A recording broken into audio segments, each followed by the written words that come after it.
Hello, everyone. Thank you so much for joining us today. We are going to get started in just a second.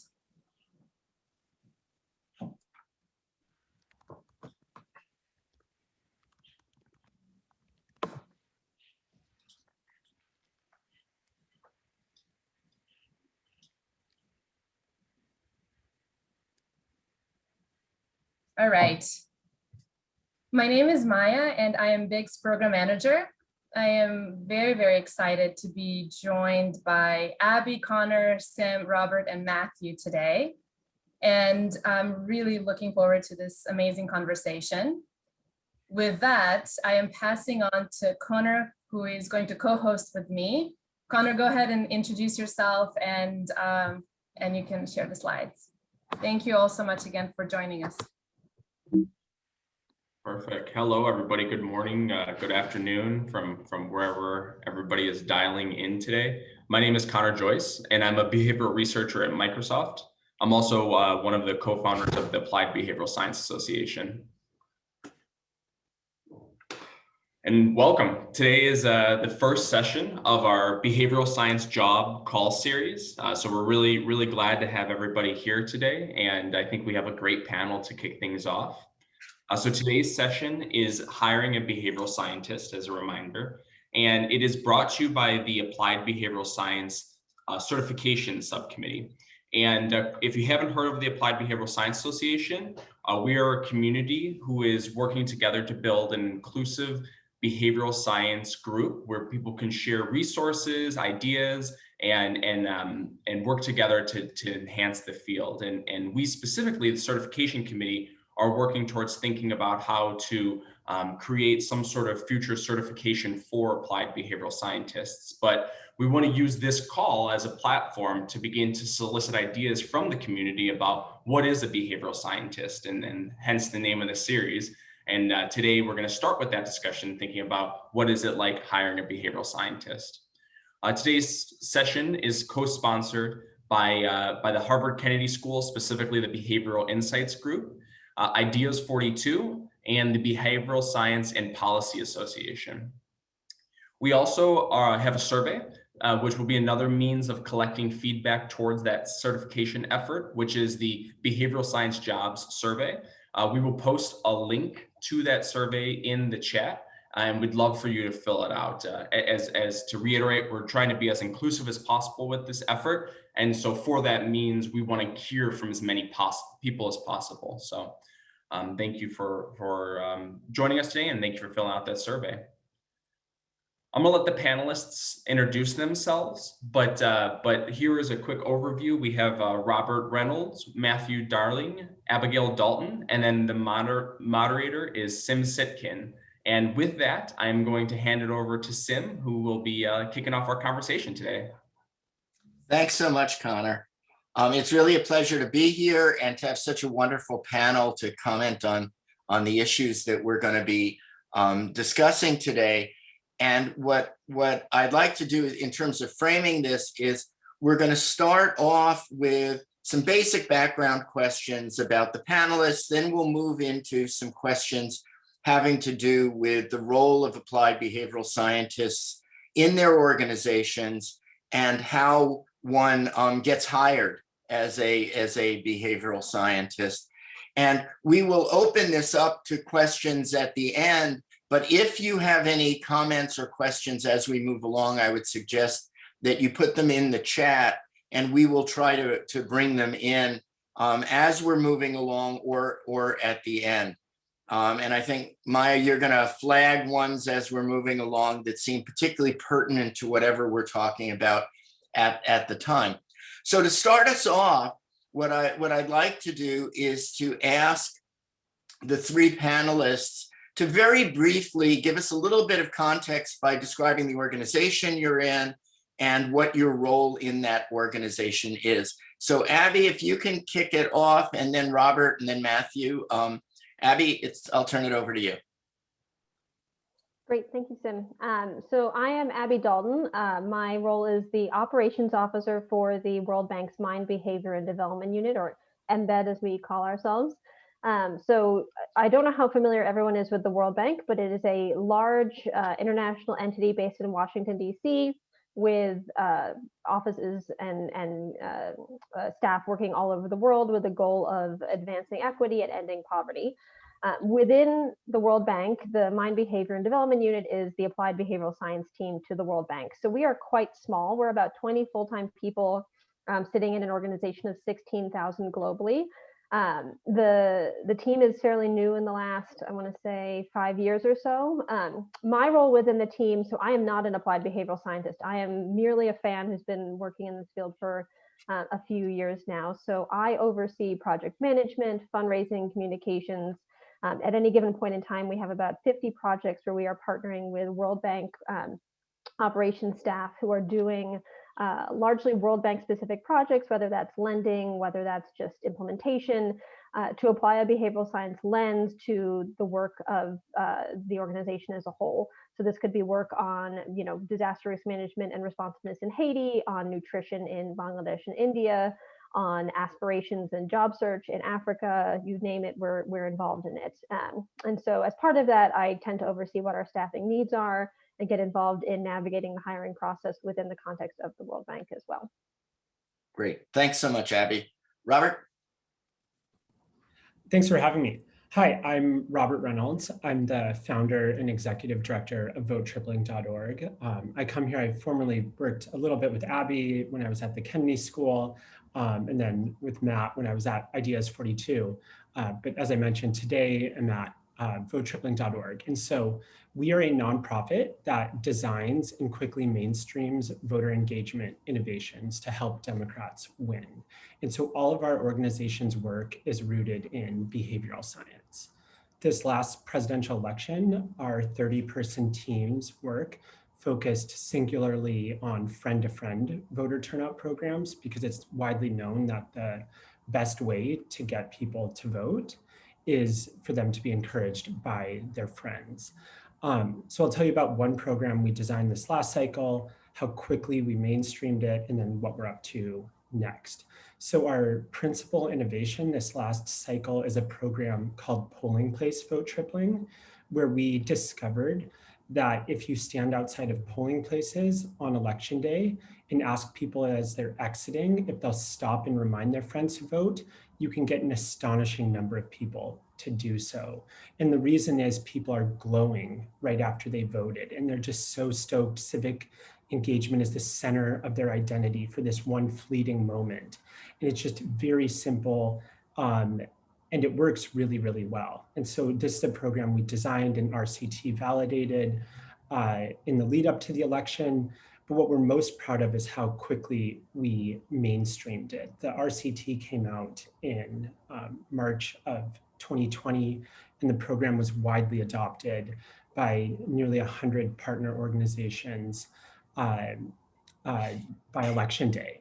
And so that's an example of a program we created. We're now continuing to work on friend-to-friend voter turnout programs and are now starting to work on a broader array of programs as well.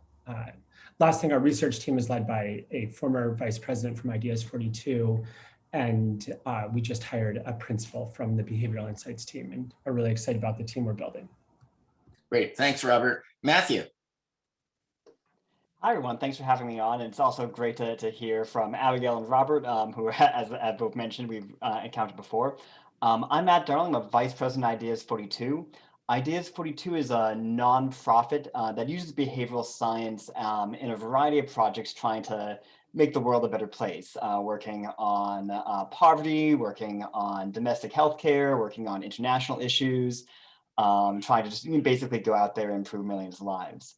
I think, one of the things I'll add too is like I started at Ideas 42 10 years ago when we were sort of shoved into the basement of like 6 people at Harvard, and have seen it grow over the last decade to, I think we have about 140 employees right now. So a fairly large organization working, as I said earlier, in a lot of domains.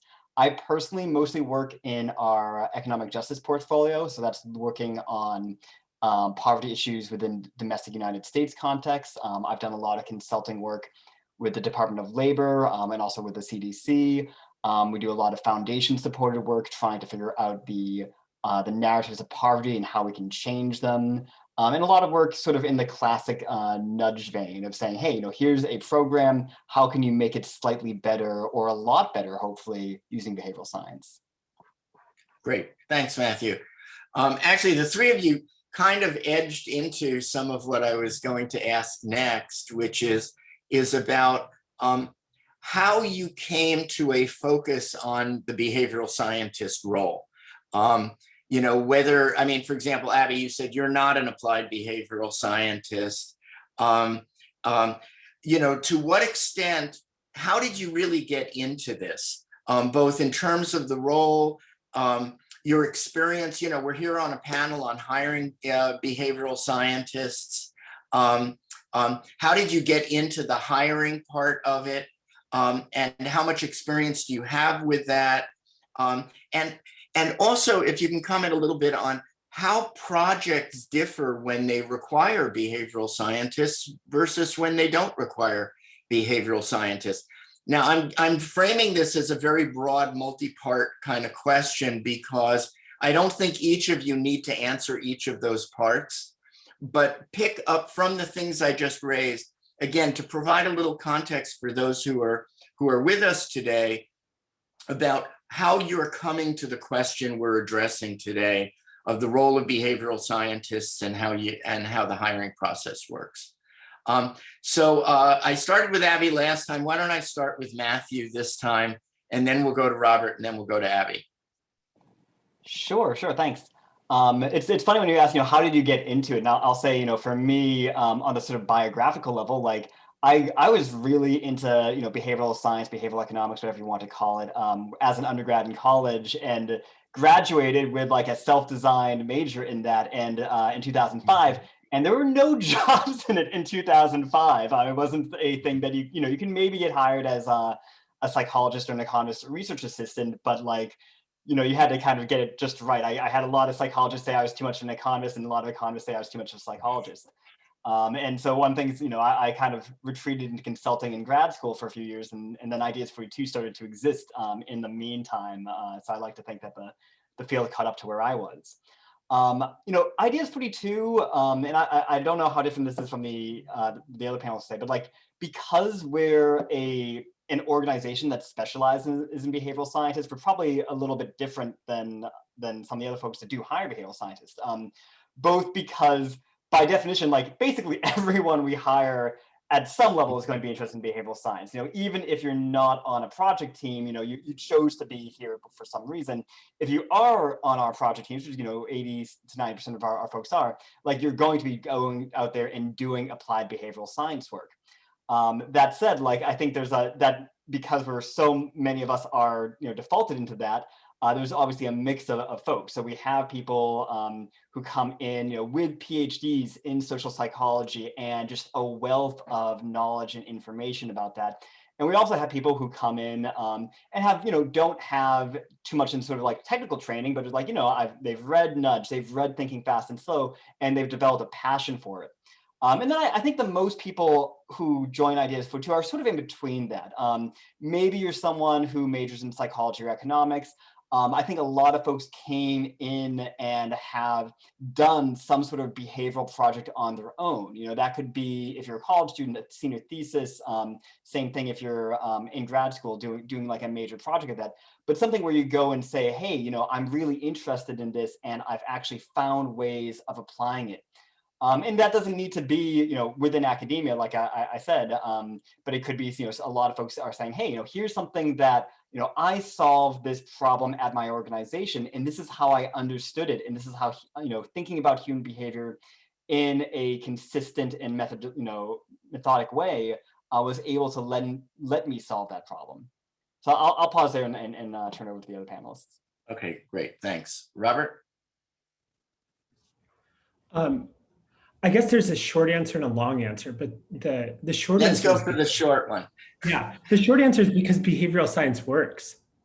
It's like that simple. You can be a little longer. My understanding is it is the most precise social science, and the problems that interest me in the world are things rooted around changing human behavior. And I observe in my own personal life how hard it is to like change behavior and designing programs that are informed by decades and decades and decades of research,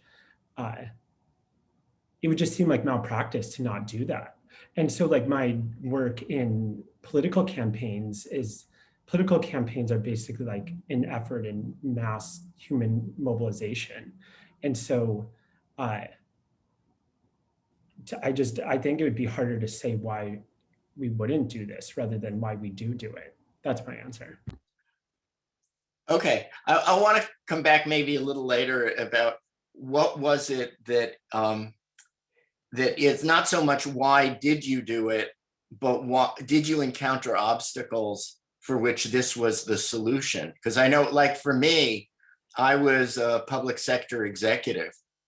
And the reason I went back for a PhD to learn more was because I kept asking questions and I couldn't get answers that were actually either grounded or were useful. And I felt like I needed to go do some of that myself. So it was more because I hit stumbling blocks that I started becoming interested. It wasn't necessarily that people were giving me great solutions. It's just they weren't answering the questions I thought there should be answers to. I suppose I had read about that and was familiar with these obstacles, but my first job was at Ideas 42. So I didn't have a career before that where I was hitting obstacles. You didn't have to convince your colleagues. Right. Okay, thanks. Abby?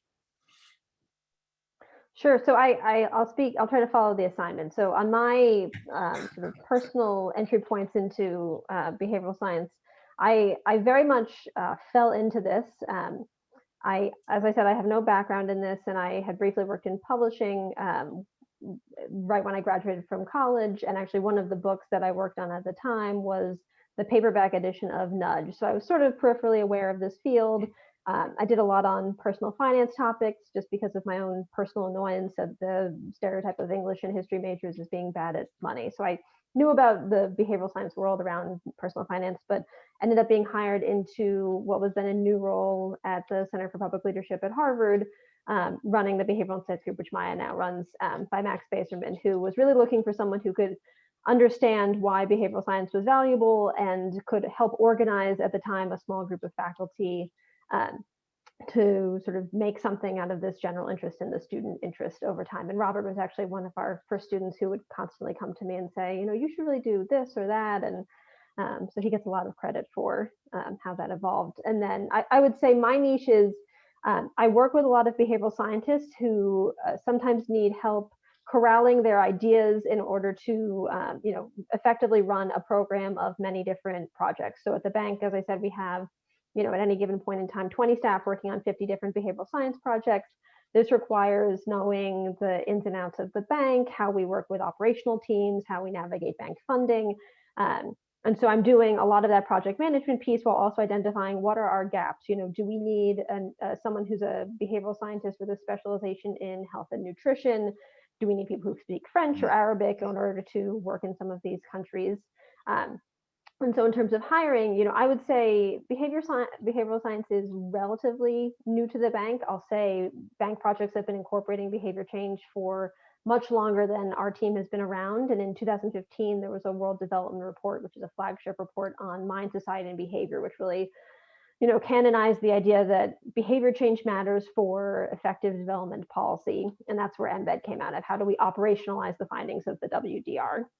And so as interest in this has grown at the bank and demand has sort of outpaced our ability to address what everyone wants from us, I do a lot of that gap filling and figuring out what are the hiring needs. The World Bank is vast and has many different kinds of people. I was once in a meeting with a large animal veterinarian thinking about, antimicrobial resistance. It's a really interesting place to work, but it's also a lot of economists who think in very specific ways about how to implement their programs and policies and work with government counterparts. And sometimes what our team does, I'll say this is simple, but it's not, is talking to counterparts about how do you, register for this program? How do you get these benefits? Why would you or would you not, feed your kid X, Y, or Z? And often in the process of these diagnostic projects, the bank staff, who I think are coming from a more traditional background, say, oh, that never would have occurred to me from sitting in my office in DC or elsewhere. We thought we designed this really nice program, and now we can see some of the gaps. So what we look for when we're hiring are people who ultimately have some of that experience in navigating complex clients, who can deal with some flexibility around how the real policy world works, which is messy and complex, or can encounter if you have a pandemic happen and you can't ultimately sit in a room with semi-angry policymakers who don't fully understand why you're there. How do you navigate that and make sure that your work gets done? And so, as we're hiring, I think a lot of what we are looking for are people with that kind of hands-on experience and flexibility. And I think who can help within the context of the bank, even though this is becoming more and more popular, explain the value of what we're doing. So you may have a really enthusiastic, what we call a task team leader, which is the person in charge of the project, but maybe your counterpart doesn't really understand why this crazy person who is a social scientist is sitting in the room saying, let's think about how women sign up for these programs, or let's think about how teachers think about their students in different contexts and things like that. So let me stay with you for a minute, Abby. In terms of defining the roles, you've started talking a little bit about that, but when you're creating a job description for a behavioral scientist, when you're trying to distinguish the behavioral science roles from other roles that people might be more familiar with in the organization, how do you conceptualize and communicate what's distinct about the behavioral scientist, the applied behavioral scientist role? And then what kind of knowledge or experience do you look for in applicants to match up with that? Sure, I would say who we're distinguishing this for when we've designed our job descriptions are really for the applicants. So I think at this point, the bank staff and HR trust us. They know that we've designed this behavioral scientist profile. And what we're trying to do is make sure that 900 economists don't apply for a position at the World Bank because they see the job. So what we're very explicit about. Can I interrupt for just a second, though? Yeah. I think it's also useful, though, to talk about how you describe it to others in the organ, because some people who are watching today might not be in the fortunate position to have already established that as a given in their organization. So it's both for the applicants, but also for others in the organization to legitimate it and help them understand. Sure, and I think it's less about starting with legitimizing the role and instead starting with legitimizing the science. So I think I encountered this at Harvard. I've encountered this in other roles. Rather than say we need a behavioral scientist, I think what we've done at the bank and what lots of different organizations have done is demonstrate, here's how we're going to incorporate behavioral science into your project. So the first people with Embed were people who had been at the bank for some time working in other projects and could say to friends or project managers that they were working with, here's a project component that we think is valuable. Let's look at one of the earliest projects was on growth mindset in Peru, right? There's this interesting research on how students learn. It could potentially be a low-cost intervention. Why don't we build this into this bank operation? And that way, it's less about I need X number of dollars to hire a behavioral scientist, and more, this is something that I think has value. Let's see if it pans out. Like many of these early behavioral science projects, I think it was low cost, really high impact. And from there, it could sort of snowball over time. So by the time we were designing specifically a behavioral scientist profile, there were a number of behavioral science components and projects within bank operations that already had sort of proven their mettle and their value. And I'm certain that if we had started the other way and said we need a behavioral scientist, the bank HR and the leadership that we work with would have said, no, I don't really understand what this is or why we need it. And so in terms of designing it for the applicants, I think what we're looking for specifically is probably a little bit less flexible than maybe Ideas 42, in that we want people who have been working in policy for a long time, who have a master's degree or a PhD in something that has direct applicability to this work, because that's sort of a signal that's useful in the context of the bank. Again, not a behavioral science role specifically, a behavioral science degree specifically, but you have a PhD in psychology or economics, and you've done some work on this that demonstrates you understand how to measure this meaningfully over time. And the people who tend to be successful in these roles are people who have worked either with governments or organizations in applying even if it's not a field experiment, but done some of this work. So for instance, one of our recent hires in the last few years came from the European Commission's behavioral science team, which is doing less field work and more lab work, but still applying guidance to policymakers around how you think behaviorally about these policies and programs. And again, I think some of this flexibility and willingness to really get your hands dirty when we're not in a pandemic, people are going into the field, they're going to refugee camps, you're sitting in an office with, a dozen Kuwaiti, policymakers who may or may not understand why you're doing what you're doing, and being able to work with a real variety of people and sort of gather the information you need, figure out how to implement it in the context that you're working in. So never saying, oh, in this refugee camp, let's distribute 2,000 iPads. That's not going to happen. Let's figure out the actual entry points that we have. And go from there. So that's usually what we're looking for when we're hiring. Yeah. And I think No, go Go on. on. Finish. I was Okay. just going to say, So- and I think it's people who demonstrate that sort of flexibility and then ability to understand the complexities of the bank that do well. So it's interesting you've added. So one thing I heard as a thread through all three of your comments earlier, which was interesting, is a key characteristic you're looking for is, in a sense, almost like street sense, street smarts of how to operate in an organization. And what you've added, Abby, which I think is also interesting, is to be cognizant, depending on the context you're in, of the need for signals or symbols of legitimacy, whether it's degrees or prior projects that you can show that they've made a demonstrable impact. What's interesting, and I want to make sure we keep all three of these threads, is none of you have really emphasized strongly substantive training or expertise in the science, in running experiments, or other kinds of research studies, although I know all three of you actually do care about that. So I want to make sure that as we go to Matthew and then Robert, that we keep these threads going, because I know people will be interested in that in terms of just prior on the ground experience, basic organizational street smarts, but then also substantive expertise in relevant issues of behavioral science. Matthew? Sure, yeah, I've got a couple of responses to that.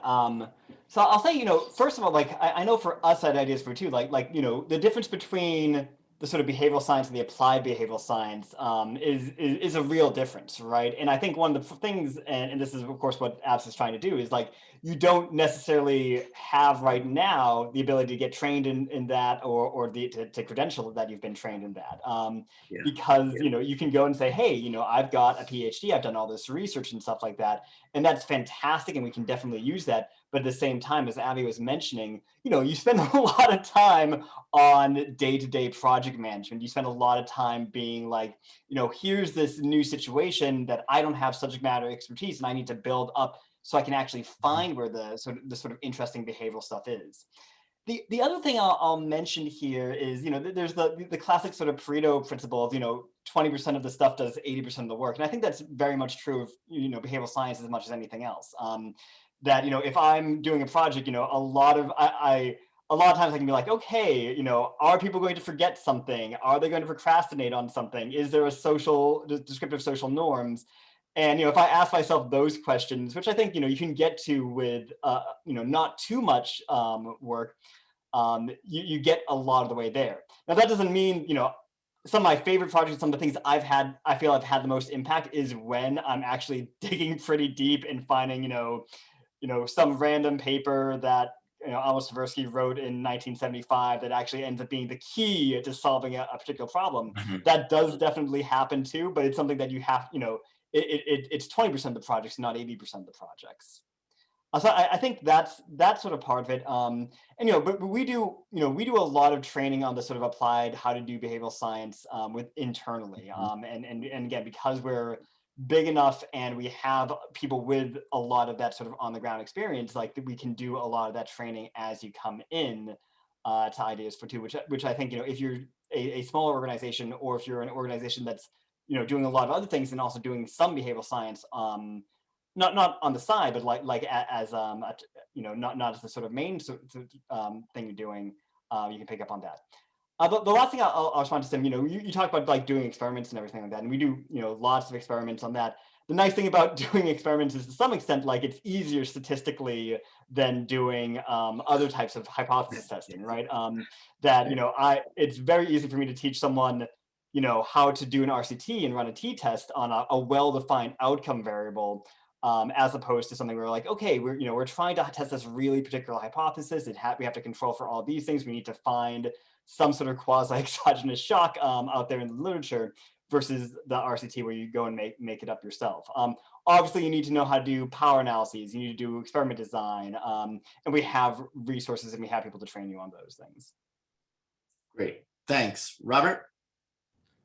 And is that, just to make sure I'm answering the right question, is it like what we are looking for in behavioral science roles? We've covered a variety of questions as we've moved along, which we knew would happen about halfway into this session. That would be natural. So yeah, but the idea is let's say in your organization, when you're defining the roles, when you're looking for people to fill those roles, how are you conceptualizing what is the behavioral science role as opposed to other roles? What are the particular skills and background that someone would need to bring? I think we're moving into the hiring piece of it. And then I hope as we move through this piece that Maya will bring in, because there's some interesting questions and comments that have been raised that we can weave some of those in. It's really thinking about the roles and the qualifications and how your organization handles that. Yeah, for our organization, and I mean, we're small. We have one behavioral scientist on staff right now. We will be growing our behavioral science team. Most of our team are like campaign trainers who train our partner organizations. But so I guess I can contrast what we do with what I saw at Ideas 42, where my sense at Ideas 42 was it was more like a generalist who had all skill sets. And so you needed to be like over time good at behavioral science and impact evaluation was my sense of it. For us, we've like broken these into two different roles. Like when we're looking for behavioral scientists, it won't be that important to us like what their skill set is with RCTs, because that will be led by a different person at our organization. For us, the single most important thing to me is someone who has like deep experience in diagnosing problems and understanding like what are the key barriers that are enabling this problem. So for instance, one thing we may choose to work on very deeply over the next couple of years is trying to like radically boost the number of people who vote at the very beginning of the early vote stage, rather than procrastinating until election day. And so for us to do that, we need to diagnose, why do people delay voting until election day? Is it because election day is more fun? Or is it because although you know who you're going to vote for president, you don't know who you're going to vote for like local school board until the very end, until your like newspaper endorses a group of people? Like for us to design a program that works, we need to know what is inhibiting people from voting early. And that, that's the single most important thing we will be looking for, people who have like frameworks and like numerous years of work experience diagnosing problems, because that informs what we eventually design.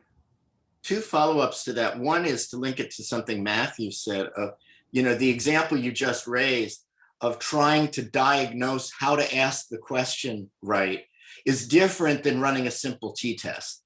There's a different set of skills, there's a different set of technique. Now, it's not just being smart and thoughtful. There is training associated with how do you gather and analyze that information to draw some conclusions. The other thing, though, I'd really like you to comment on, Robert, though, is that distinguishing the roles based on the stages of the process is something I think you were referring to. So, one person is figuring out how to formulate the question, another person is designing, let's say, an RCT, a third person is actually operating it, or maybe a fourth person is analyzing it and reporting it. Why did you decide to differentiate it that way? And what are sort of the qualifications you look for? Because some of the people who are asking questions and are watching may say, oh, I'm okay with running the statistical analysis, but I'm not so good at this other phase. Whereas others might really, to Abby's point before, I really understand the policy context. So I can help with the formulation of the right questions that will actually be used. Can you comment on why you chose to divide it the way you did and how that leads you to identify potential and screen potential candidates? I can. I'll just say if I sit on this panel 5 years from now, I'll have a different answer for sure, because I have a lot more lived experience with whether or not this works. I just think they're different skill sets. Like the work of at least using the frameworks we use at Ideas 42 that Matt would know well, like the diagnosis work is very, very hard. And that can like dang near be like a full-time job, especially if you're working on like several projects. And then if you have diagnosed something clearly, like in this early voter turnout context, let's say it is, the core thing is people love the joy of voting on election day. Let's say that's what inhibits people. I think it's just a different skill set to design whatever intervention would solve that. And so we suspect that will be like, we'll have a role for diagnosing problems. We'll have a different role for designing the interventions and continuously prototyping and refining them. And then a different role for doing the impact evaluations. And maybe that'll work. Maybe it won't. And what are you looking for in people for? So now actually, let me move to the question about the hiring, the questions about the hiring process, and use this as an example of, you know, when people are applying for such roles, what would be the kind of qualifications that would distinguish, you know, let's say you put a job posting up for 3 different roles or 4 different roles, and I'm a candidate and I have a little bit of A and a little bit of B and a lot of C. How am I deciding where, and yet another organization might merge those roles and say, we're just going to have one person and we want we want triple threat kinds of people. How do you do that? Let me hold on to that for a second, Robert. Let me go to Abby and then again to Matthew and then back to you, Robert, on this question. Yeah, and I was going to jump in and say, we are the opposite. We expect you to do Right. all of these things and to do them well, and unfortunately to do them under enormous pressure and with many different complex counterparts. So I don't know if that's a sell or not for the bank, but when we're hiring, we want people who can do those complex diagnostics, which involves dealing with a lot of different kinds of, you know, beneficiaries and stakeholders, who can design the intervention, work on running it, and often we'll hire, you know, firms who can do the actual implementation, or bank teams or the government counterparts are doing it themselves, always with sort of our oversight, because as we all know, a lot can go wrong in the implementation, and then doing the evaluation component as well. So to that end, I mean, we have very high expectations for our staff, maybe unfairly high expectations, but the idea is that you will be involved in a project and you will see it sort of, you know, beginning to end, and then help think about how do we convey those results to lay audiences, whether that's policymakers or external audiences who are thinking about scaling up this work or doing this work in their own context. Do you require that people, given that you're looking for sort of multifaceted individuals who can do they have to be able to do all those things when they walk through the door, or do you hire to particular strengths and then assume that if they're smart enough, they'll be able to figure out the other pieces? So the core behavioral science staff on our team are required to be able to do all of those things when they walk in the door. And those are the kinds of roles we've been looking for now. I think if we were able to hire, you know, much larger, much greater number of people, we could be a little bit more forgiving, and you could be a research analyst who had a little bit of experience in this and was sort of learning over time. the other thing that we do, which is less relevant to people interested in working specifically in behavioral science, is other staff at the bank are interested in this work as well. And so often we're building capacity that way. So you may be working on a project where you have, for instance, a poverty economist who can help with the implementation design, but for the most part, we need you to really be able to run with a project in terms of who we've hired so far. For some of our projects, we're looking for very specific skill sets. And in those instances, we would hire on a consultant basis. So the World Bank hires a lot of short-term consultants.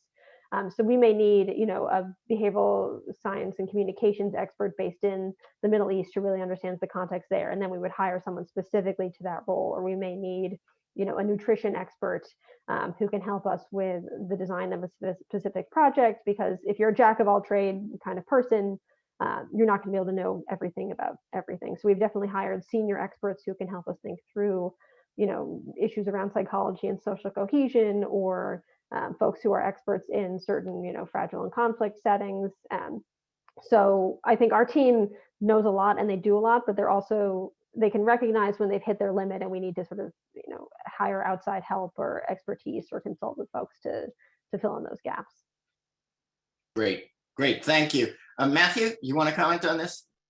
Yeah. I mean, I'll say two things. One, I know Robert mentioned sort of like the different sort of components of like diagnosis and design and stuff like that. And I just wanted to for the audience who maybe not familiar with that terminology, like diagnosis is sort of like going and figuring out like, okay, what is the like behavioral stuff, whether you want to call it cognitive biases or behavioral bottlenecks, that is leading to, the undesired or desired behaviors, and the design is actually trying to ameliorate that.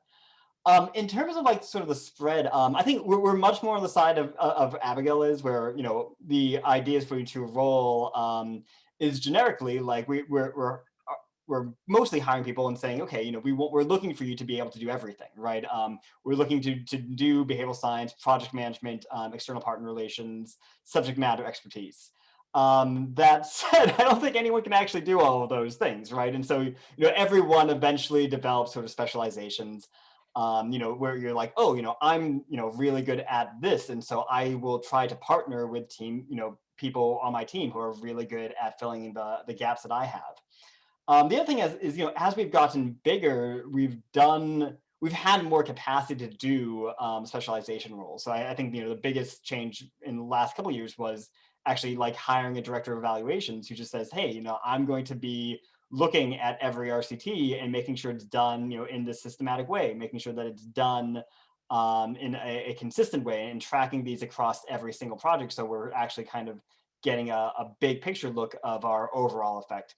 And then similarly, like one of the big changes maybe the last 2 years has been doing a lot more sort of specialization within domains, right? So when I first started Ideas 42, I would just do, whatever projects came up, and I'd, be going and doing agriculture work in Mozambique, and then I'd be doing financial capability work in the United States, HIV work in South Africa. And these days, like I said earlier, like I'm mostly specializing within our domestic poverty work. And that doesn't mean that you never ever work on other projects outside of that domain, but it does mean that you do try to assemble expertise and networks and stuff like that within that group. That said, I don't think we expect people to come in being able to do everything as they enter. I don't think I expect myself to be able to do everything after 10 years, but it is sort of, I know one way we talked about it at one point is like looking for sort of like egg-shaped people, right? You want to be well-rounded, you want to be able to do, most things okay, but you also want to have specific things that you're like, okay, I'm a real standout at this, and can really lend credibility or, be able to do stuff on my teams that other folks wouldn't be able to do.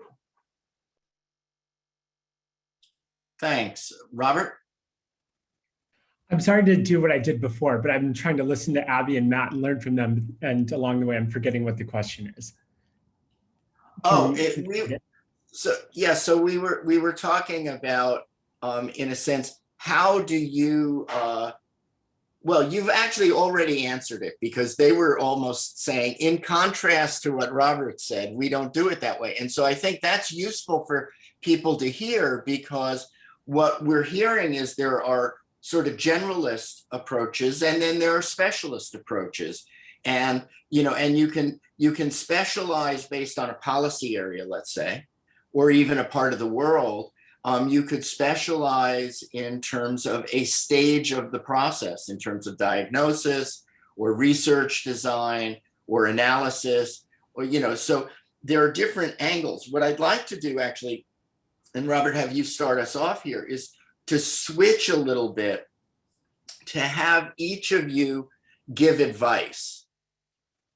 And two types of advice. One is advice to potential applicants, and another is advice to those who are kind of in your roles, who might be designing and operating operations with behavioral scientists in their organizations.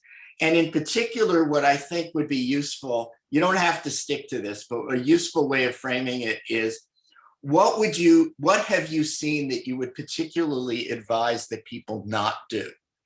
So if I'm an applicant, what mistakes have people made that you could use as advice to someone, like they applied for the wrong job, or they approached the application process the wrong way, or in organizations, and by the way, we've all done this ourselves, so it could be your own organization, where we thought we were going to approach it this way, and it turned out that really wasn't the right way to think about this or sell it. And so I would advise someone else who's going to be in a similar role to avoid the landmines that I've stepped on in the past. So it's advice for the applicant and advice for the behavioral scientist, job designer almost. Okay, Robert, you want to start us off? Yeah, it's really hard for the applicant. I would say we are most interested in the projects you've done. That's definitely far more of interest to us than someone's education background. Like, an education background is a huge bonus in this field, but like, if you have done behavioral science informed projects, either in your full-time job or in some way outside of that, highlighting what you've learned and what's gone wrong with those, and how you know to be on the lookout for those challenges you'll face if you were to join us, that's I think that's very powerful. Another thing, as like a very new organization, we were started in 2018 and didn't hire our second employee until late 2019. So we're new, and things change quickly. I would just encourage people to apply and emphasize like what you are, in what way you're like most fantastic, or you think you can add value to our team. Because there are numerous people on our team who have applied. They weren't the right fit for the role that they applied for, but we were very, very impressed by them. And then a new role popped up that we ended up hiring them for. So I would not be overly discouraged if you don't think you're a perfect fit for a role. I would just apply. If you're just, at least for our organization, if you're interested in the organization, because then you will be on our radar. And by the way, there's an implicit piece of advice in what you said too, which is, if you haven't done this in the past, start dabbling, because in your current role, you can probably find ways you can start using some behavioral science, and that's going to be one of the key tickets. It's kind of analogous. Like, I know in our PhD program, of course you've got to have a strong background, but one of the key things we look for is, have you ever done research before? So you know what you're getting into, and that becomes a key criterion that's often used. Okay, we're starting to run short on time. So Matthew and then Abby, and I want to make sure we leave at least a few minutes, because there have been some great questions and comments posted that I want to make sure we get to. And one of them that I did note that might relate, and Matthew, you can talk about this too, is if someone hasn't had experience, are there intern opportunities where they could get some experience before they apply for a full-fledged job? Matthew? Sure. So I'll answer the generic questions first. But yeah, I mean, go to your question about, how you maybe did stuff wrong in your job search. I one thing I think about sometimes is that, when I first applied for the job I have now at Ideas 42, you know, they had like a case study. We still do these case studies, but it's very different nowadays. But like, it was something where, you know, you were supposed to go and analyze some data and like write a short essay sort of explaining, you know, what you thought was happening and everything like that. And I sort of was like, aha, like this is a chance for me to show up all the cool econometrics tricks that I know, and wrote this like real long technical thing. And then sort of what I realized later on after I got actually hired and was doing it is like, no one actually wanted me to go and show off the technical skills. Like they wanted to see, you know, you write a concise paragraph that, you know, the person running the project could read. And, you know, if you want to put some technical stuff in the appendix. But like, and you know, that's a mistake that I made, but it's also something like I see made, you know, think a lot about when you're answering these sorts of questions, like what are they actually after? You know, they might not be wanting technical skills. They might want to be saying communication skills, and thinking about it like that. In terms of, you know, internships and stuff like that, we have a very directed intern program where we recruit through different programs. So we don't have like a general pool of applicants. And that's for sort of diversity and inclusions reasons, that we realized that like if we just hire people who had training in behavioral science, we'd get a lot of MIT and Princeton and Harvard folks, all of whom are great, but we also want to make sure we're getting a little bit broader than that. But we, you know, we do hire folks who don't have too much of a technical expertise. Like you can come in with a lot of passion, like Robert was saying earlier. If you've gone and done something, whether it's a project or for school or for your current employee, we can go and say like, hey, I really, you know, made use of behavioral science or behavioral economics in, you know, this and this way. That's really demonstrable. And the second thing is, you know, as someone who does a lot of the behavioral economics of labor markets, you know, it's really hard to find a good match. It's just really, really hard. And, you know, one of the things that has been really effective, you know, the behavioral science who have done this type of work is like, you know, you should be thinking about, you know, not just, you know, job, you know, going and doing a job interview as like, did I get the job or not? But like, okay, what can I learn about this? How can I use this as a way of practicing interview skills? You know, your classic sort of growth mindset intervention for people who are familiar with that. But like, just remember those sorts of things. And that's, you know, a way of getting yourself to persist in the job market. Because it is just hard. You know, we'll have positions open. We'll have, you know, way more applicants that we want to take in than we can actually afford to do. And, you know, it is such, you know, just a lottery in that case. Okay, great. Thanks. Abby? I'll be very brief. I will say there's very little I would advise folks not to do. We usually get such exceptional applications that I just feel guilty that we can't hire more people. So for the most part, we're getting really thoughtful people with lots of project experience. I think that's sort of the main thing that I would point to. I did have two experiences. One was an undergraduate student once called me unprompted on my phone on a Sunday to talk about internship opportunities. I'd never heard from them before, went straight to voicemail, and I did not get back to them because that seemed egregious to me. I'm sure they meant well. And then someone once showed up in my office, said, do you have a minute to talk? And I said, no. And they came in and closed the door to talk to me. So I would advise you not to do that, but I'm sure no one on this call would do that. And then in terms of internship opportunities, so we do have an internship program every summer. I usually list for it in January or I guess December or so. We hire about 6 folks each year, mostly master students from policy programs, but also occasionally PhD students or undergrads who really get treated as members of the team. So they get thrown into projects, you know, supporting various different stages of this. I always say you're never going to get a full World Bank project in a summer, but I try to get you access to, you know, something that's in the diagnostic phase, something that might have an evaluation coming up. And so if you go to our website, which is just worldbank.org/embed and sign up for the mailing list, then that's advertised, I think, fairly well. And if you're at an institution like, I know I tell Maya when we're hiring interns, and that goes out through HKS and other places as well.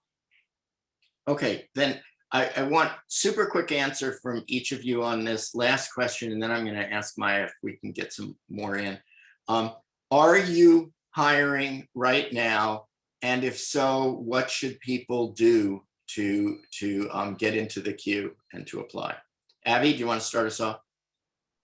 Sure. We are not hiring right now, but it's looking hopeful that we will be hiring at some point this calendar year. Again, I would sign up for our mailing list if you haven't already, because we'll absolutely be advertising that way. And again, these are going to be positions that are It requires like project experience backgrounds, some combination of research experience, working in policy, something like that. So when in doubt, apply. I would never encourage anyone not to apply, but that's generally what we're looking for. So keep an eye out for sure. Okay, great. Thanks. Robert? Yes, we are. So I just chatted. Did this go through to the panelists? Yes, it did. Cool. If you fill out that form, you will get sent all of our future hiring announcements. So I encourage you to do that. Even if you're not interested in our work, you'll see the way we write job descriptions, and maybe that'll be a bit of a North Star for skills to go get these same type of roles elsewhere. And the link I just posted is actually where the job descriptions go up. So there's just one role open right now. It's less of a behavioral sciencey role, but it may be of interest to some people. Great, thanks. Matthew? Yeah, we're hiring. I think we've got, I can't remember the exact number, but something around 6 to 10. We're anticipating hiring people over the summer. And most of that's our senior associate role, which is sort of for people not entry level, maybe 5 to 6 years of experience, maybe a master's degree, but there's some sort of project management experience. And that's sort of the generic role that we were talking about earlier. We're also hiring in some of the specialist roles. So for example, we know that our domestic health and our charitable giving sides are growing, are growing a lot in the next couple months. And so we have some specific roles there where if you said, okay, I really am, passionate about charitable giving or domestic health, like, or have a background in those, like those are ones to specialize in. And like Robert, I dropped a link in the chat. Okay, great. Thanks. Maya, are there any questions or comments that bubble to the top before we wrap up? Yes. First of all, I just want to tell everyone we will continue this conversation. We received so many wonderful questions, and so please join us again. And we will also send you the survey where you can actually add these questions. So the conversation is just starting. But one thing that I wanted to ask is a question from Melissa. So what's the best training program for employed enthusiasts? Someone who does not have time to complete a university program and such, that wants to become a practitioner and eventually become a behavioral scientist. I'm trying to formalize behavioral science as a lens tool in my organization, but I need to get some projects under my belt to become credible and influential. And I think there's probably a significant number of people in the audience who are looking to sort of develop skills and move into the field. Any sort of answers to that would be helpful. Who wants to hop in?